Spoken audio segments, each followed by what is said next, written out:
Day 11 of training camp, news and notes, last day before preseason football. Let's get into this.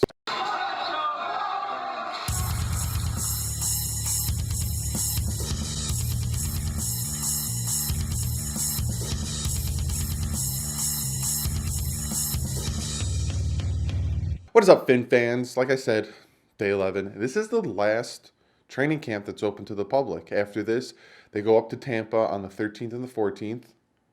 Hi, got that right. And they do the joint practice with the Bucks. But other than that, not open to you guys anymore. I'm pretty sure there's going to be more practices opening to the media, so you get more training camp videos from me. But as for you guys, that's it. Today was the last day. Also, today's the last day before they go to play the Atlanta Falcons home Thursday. So one more day till football. So just some quick little update. After I made my video yesterday, the Miami Dolphins put Mike Hull, linebacker, on physically unable to perform list, or the PUP as I like to call it, slash reserve. He's done. He's not going to play for Miami anymore because he'll be cut. So yeah, it sucks to hear, but yeah, he's pretty much done. Just wanted to throw that in there, and let's talk about Brian Flores' press conference. On players wearing knee braces, he says it's for their safety and protection of the team. Whether or not we wear them in the game will be determined. So a lot of the offensive linemen and defensive linemen are wearing knee braces, not because of injury related, not because of nagging injuries or stuff, but for protection, especially on the defensive line. There is one thing that I really would like the NFL to get rid of, and it's those diving blocks where like the whole offensive line just dives at the defensive lineman's knees to open up either a running play or some type of screen or something, and it needs to be taken out of the NFL. Because I used to play defensive end, and if someone's gonna dive at my knees at 6'5", I'm gonna kill them. So yeah, that needs to get taken out. On analytics, he says anything that can help us, I'm definitely willing to take a look at. This guy is willing to work to win, and he'll do anything it takes to win. He wants to build a winning organization, and that's absolutely great to hear.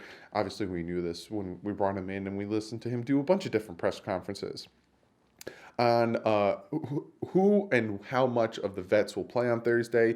He said everybody He said everybody's got to be ready to play for an extended period of time. We have a plan in mind for some people. So, like I said, Thursday, you know for a fact certain people are not going to play. Like all the injured guys, there's a few injured guys, Jakeem Grant, Albert Wilson. He's not injured as if he's not practicing, but he won't play. You know, Rashad Jones, all those guys who have nagging injuries, they won't play. Kiko Alonso won't play, even though he practiced today. I don't see him playing. There's some other guys. I'm not going to spoil it because there's some big news. Someone returned, but I don't see him playing Thursday either. You have someone slated for 3 plays, and you have 3 mental errors. I don't think it's time for them to come out. So if you have like Josh Rosen or you have Ryan Fitzpatrick, okay, I only want you in for 3 plays or a series, and that series was a handoff and a fumble, and they're out.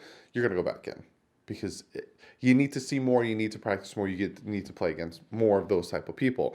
On Kiko Alonso, he says he's rolling with different groups. There's a lot of packages, and he fits in all of those. He has a history that says he can be productive, and that is very true. He can be productive. He can be very productive. He had over 100 tackles last year. Again, it goes back to the instance of a lot of people think that he's worse than he actually is, which I obviously have watched the Dolphins for a very long time, and I watched them very intently, and I've seen plays where Kiko is behind, but he's one of the best linebackers on this team. You just got to give him that credit. He said that Fitz will be running with the ones on Thursday, so Fitz is going to be the starter. He said, but things could change. You got one day. Fitz is running with the starters on Thursday. We'll see if things will change in the aspect of practices and who will be running with the starters week 3 of preseason. That's who will know who the starter really is. He said they snuck into the stadium the other day trying to do a nicer walkthrough or run through of what it's going to be like Thursday because we're playing home. And he says some of the players got to see the locker room for the very first time, probably Sam McGuavin and all those type of players that haven't been on the Dolphins before. He says this team is filled with guys who are motivated, talented, and hardworking. And that's what he's looking for in players. That's what he's looking for in a team. And that's where, certain signings, you're like, well, why did you pick up this guy, not this guy? He's looking for certain characteristics to fit in this team. And then he talks about Jesse Davis. He says the last 2 weeks have been good for him. Be part of the starting five for sure. But, they have him at guard, tackle, and they have Chris Reed at guard center. So there's that fluidity in those two positions to find out who is the best in those positions. Reed is more of a second tier guy. He's more of a second teamer. But yeah, so that's what Brian Flores had to say today. Today's practice, full pads. It was a short practice. I think he didn't want to go too hard or too much before Thursday's game. There's no real tackling to the ground, none of that stuff. But it was full pads today. Not practicing today was the usual suspects. Chase Allen, Jakeem Grant, Stirrup, Rashad Jones, Raekwon McMillan, Eric Rowe, Woodard, Tankersley, and of course, Jawan James. I'm going to keep saying it because I'm an idiot. Fitz and Balaj were running with the ones during walkthrough. So Balaj kind of, it's now his turn to get back with the ones and, get acclimated with the ones again. Because, again, I honestly don't see there being a starter, just because in my mindset, especially when it comes to running back, right? Running back, wide receiver, whatever you want to call it, besides the quarterback position. If you're on the field for the first play of the game, I don't necessarily think in my mind that makes you the starter. Yeah, you started the game, but if it's a dual back set and there's snap rotation and there's a snap count and, okay, you're going to be in this formation, you're going to be in this formation, I don't necessarily see a starter. Because especially like on the defensive line, say Cardine is the starter. He first snap of defense, boom, he's defensive end. But he only gets about 5 in an actual game. He only gets about like 20 snaps, whereas Harris gets like 40 in the same position. Who's considered the starter? You know what I'm saying? So when it comes to who starts the game, I don't consider them a starter. I don't really see those types of things besides quarterback. Whoever takes the first snap at quarterback, you're the starter. And if you get injured, you get taken out, you started the game. That's what I have to say about that. Same starting O-line. Tunsil, Dierter, Kilgore, Calhoun, Davis. Same starting offensive line. They're probably going to be the starting offensive line for Thursday. Baker is practicing.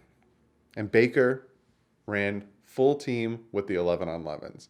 Told you guys the other day when the Baker injury went down, I don't think it's that big of a deal. I think he'll be fine. I think he just tweaked something because he came back on the field and he was fine. So Baker's fine. I don't see him playing Thursday, though. I think they're going to still keep him out, but he practiced and he ran with the full 11-on-11 teams. Quarterbacks versus offense versus defense, the tight ends and the linebackers were chirping at each other. No fight happened, though. I'm just going to leave that spoiler in there for you. Rosen with a nice slant pass to Gesicki, muscled in to bring the ball down. He needs to adapt and take on the physicality of football.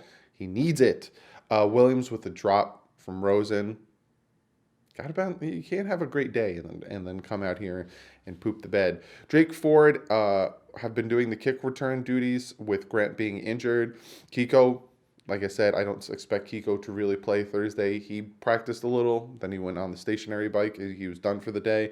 Dwayne Allen, 11-on-11s for the first time. All camp, Dwayne Allen finally got full team reps. Shoving match with Charles Harris. I bet one of them told him the other one sucked and it kind of hurt their feelings. Jailbreak blitz. That's a tongue twister.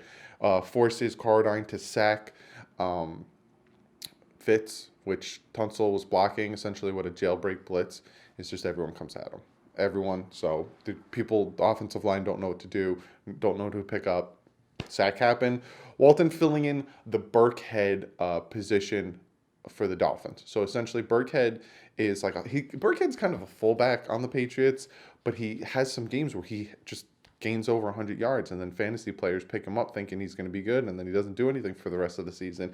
But they're saying that Walton is filling that role behind Drake and Balaj. And Gaskins and Farrow, strong runs with the threes. So you have Gaskins, Farrow, and Laird are running with the third team. And Gaskins and Farrow had very nice runs back-to-back. And then Laird had another nice run up the middle with the threes against the third-team defense. Walford with a first down catch from Rosen. No, I don't think it was Rosen. It was Ruddick because, again, third team. And then Needham on the boundary again in red zone work. So with Eric Rowe being injured, which that was his thing with the Patriots, and that was his knock that he couldn't stay healthy. Needham's coming in here and might be taking his job. Got to watch out for that.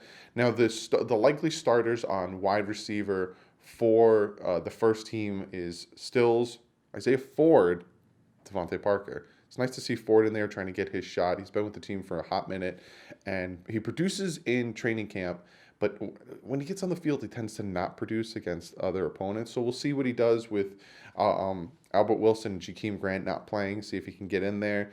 Orchard with a tackle for a loss on a run. Orchard had a nice day. And then the second team wide receivers are going to be Preston Williams, Butler, and Hearns. We'll probably see a lot of those three wide receivers, so we'll really get to see what Preston Williams can do. And if it's not just him not going up against top corners. Rosen with a touchdown pass to Irwin with a it was very nice, beautiful touch on it. I don't have a video for that, unfortunately. Gesicki almost had a one-handed catch from Fitz, and it wasn't him trying to be fancy, like I'm going to snatch it with one hand. It was more of he had to go up and get it with one hand. Needham drops an interception from Fitz to Devontae Parker.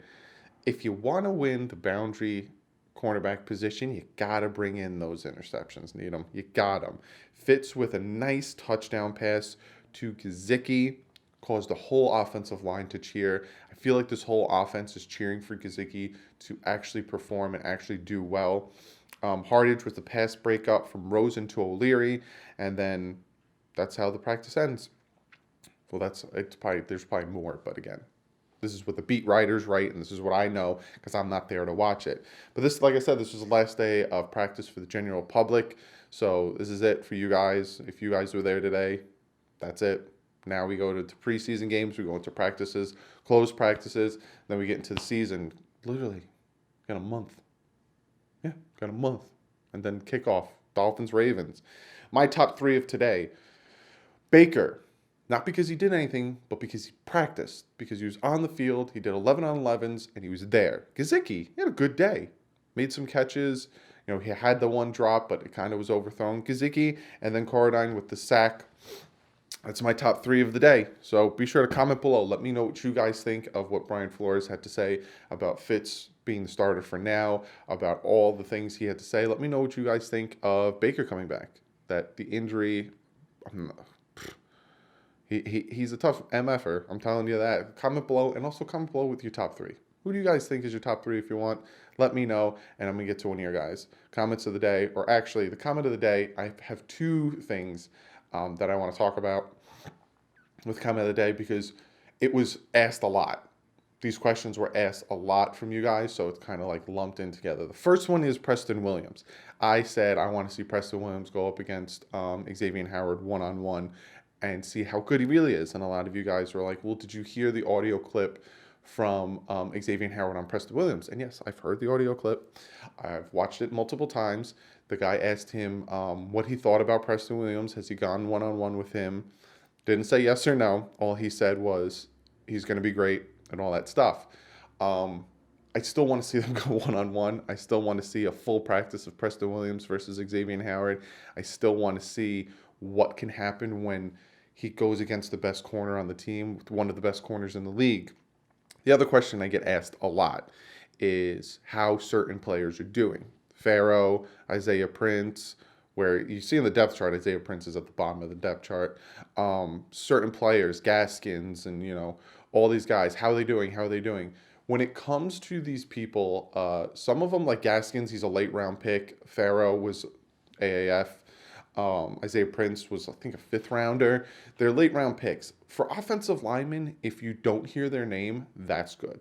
You don't want offensive linemen to be getting called out because they're not blocking properly, and that's the only time you really hear that, or he just completely pancaked somebody. Other than that, you don't want to hear their name. And when it comes to the running backs, it's going to be hard for them to make the team. You got Drake and Balaj, and then you got that third back, which, who's it going to be? So, some of these guys are going to be practice squad players. It's the same thing with the wide receiver position. We have a very deep wide receiver position, so it depends on who's going to be where. But just to reiterate, if you guys don't hear a name getting said especially on the offensive line, that's good because that means they're not getting beat and they're not getting manhandled and they're progressing. So I just want to address that. Next thing I want to address before I wrap this MFR up, Thursday, preseason game starts at 7:30. I will be going live at around 7:15. We're going to hang out. I'm going to probably do the first half of the game. I'm going to live stream it, and then I'll watch it, and then I'll give you guys on Friday my review of that game, or maybe later that night I'll give you guys my review of that game. But Thursday, 7:15, going live. Come hang out. Probably do like I said, the first half of the game. We'll watch it together. Again, I'm not going to be able to show it. Copyright infringement, and then my channel will get shut down, and then I'll be very upset. But yeah, just want to let you guys know that. But be sure to follow me on Twitter. My Twitter's below. My Instagram. I tweet out a ton of things, especially other people's. Football in general. I tweet out because if you guys noticed, the Chicago Bears coach, he threw a dime at practice yesterday. I retweeted that. Like, I didn't see that coming from that dude. So be sure to follow me on Twitter. Also, check out the Bit Boys. Today, I put out my Face of the Franchise QB1 video. It was hands down the greatest ending to a NCAA game I've ever seen in my entire life. So be sure to go check that out. It'll probably be out either now or at 2 o'clock if you guys are watching this super early for all my guys in the notification zone that watch my videos as soon as they come up and hit that thumbs up, which I greatly appreciate. But if you go check out the Bit Boys, subscribe if you like that stuff, would mean a lot to me. But other than that, give a video a thumbs up. This is for all the guys that get the notifications. If you don't get the notifications, you got to hit that bell, and then you'll get 3 options, 1, 2, 3. Hit the top one that says all notifications. Then you'll get notifications when I go live and when my videos go up. But give this video a thumbs up. This is it, guys. We got one more day, and we can finally watch the Dolphins play another team. We can finally see what this team has in potential. I'm super excited. So give this video a thumbs up for that. Also, because you like the content, you like what I do, and you want to see me continue to do it. If you're watching from DolphinsTalk.com, how are you doing? Again, guys, check out DolphinsTalk.com. They got podcasts, they got writers, they got other Dolphin YouTubers on there. Be sure to check that out. Hit that subscribe button if you haven't hit it yet. I got so much planned. I say this every time, but then I just do. You see it. Preseason live streams, camp play-by-plays. Then when the season comes, the day before the kickoff on Thursday, I'm doing my prediction video. Then I do picks every week. I got previews, post-game, fantasy football, so much. Hit that subscribe button. But other than that, I'll see you guys Thursday. Dolphins, Falcons, let's get this W. Let's stay healthy. Let's win this game. See you guys Thursday. But like usual, stay classy and fins up.